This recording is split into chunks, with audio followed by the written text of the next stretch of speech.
लद्दाख में हो या अरुणाचल में हो, चाइना बार बार घुसपैठ करने का प्रयास करता है और घुसपैठ करता है, हमारी जमीनों पे कब्जा करता है। अगर हमारी जमीनों पे कब्जा नहीं किया चाइना ने, तो हमारे 20 जवानों की शहादत क्यों हुई? क्या हमारे 20 जवानों ने जानबूझकर चाइना के साथ कोई युद्ध किया, कोई झगड़ा किया, कोई लड़ाई की? जब चाइना हमारी सीमा में घुसा तभी हमारे जवान उनसे लड़े, उनसे लड़के अपनी उन्होंने शहादत दी, 20 जवान हमारे शहीद हुए। भारत की सरकार ने क्या किया बदले में? हमारी शहादत के बदले, हमारे जवानों की शहादत के बदले उन्होंने लाखों करोड़ रुपए का व्यापार थाली में सौंप कर चाइना को दिया। लाखों करोड़ रुपए का व्यापार आप उठाकर देख लीजिए। गलवान घाटी की घटना के बाद कितना व्यापार बढ़ा है, कितना आयात बढ़ा है हिंदुस्तान में चाइना से। तो इसलिए चाइना के मसले पर मोदी जी की सरकार और भारतीय जनता पार्टी एक्सपोज हो चुकी है पूरे देश के सामने। प्रधानमंत्री चीन के राष्ट्रपति को झूला झुलाते हैं और वो हमारे जवानों की शहादत लेते हैं, हमारे जमीनों पे कब्जा करते हैं। ये एक कटु सत्य है जिसे मोदी सरकार इनकार नहीं कर सकती। सवाल ये उठ रहा है कि देश के मुद्दों पर विदेश में जाकर बात करने को लेकर भी राहुल गांधी को किसकी बात आप कर रहे हैं?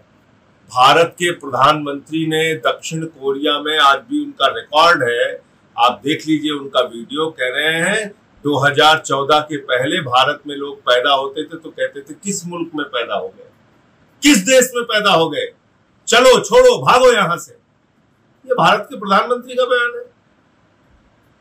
तो बीजेपी और मोदी जी बोल सकते हैं कि भारत की कितनी आलोचना विदेशी धरती पे इन्होंने की। कोरोना में लोग मर रहे थे, प्रधानमंत्री ने जाके मजाक उड़ाया विदेशी धरती पे। बाप बीमार है, पैसा नहीं है, बेटी की शादी है, पैसा नहीं है, हा हा हा हा। ये किसने कहा था? भारत के प्रधानमंत्री ने। इसलिए कम से कम ऐसी नैतिकता की बातें बीजेपी वालों को तो नहीं बोलना चाहिए।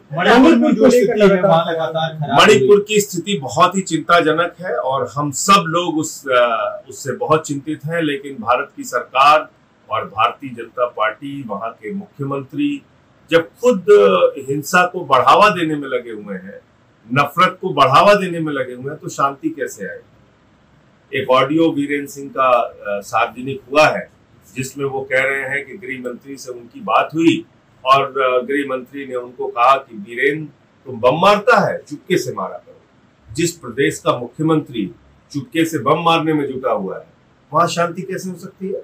मुझे तो 11 महीने सस्पेंड किया गया मणिपुर के मुद्दे पे। आज क्या हो रहा है?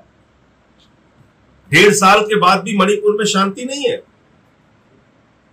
और भारत की सरकार, देश के गृह मंत्री, प्रधानमंत्री सोए हुए हैं।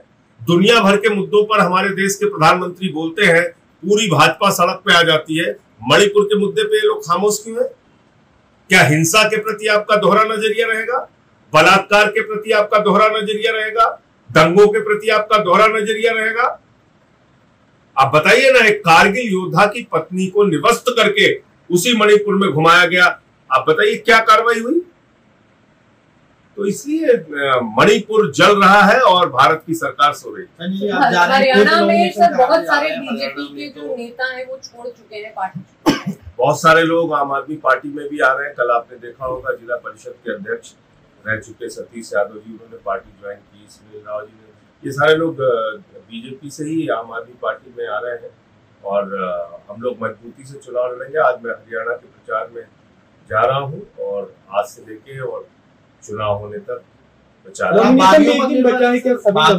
हमारे पार्टी के कैंडिडेट्स भी हैं और जो दूसरे पार्टियों के भी मजबूत कैंडिडेट आ रहे हैं उनको भी लड़ा रहे हैं।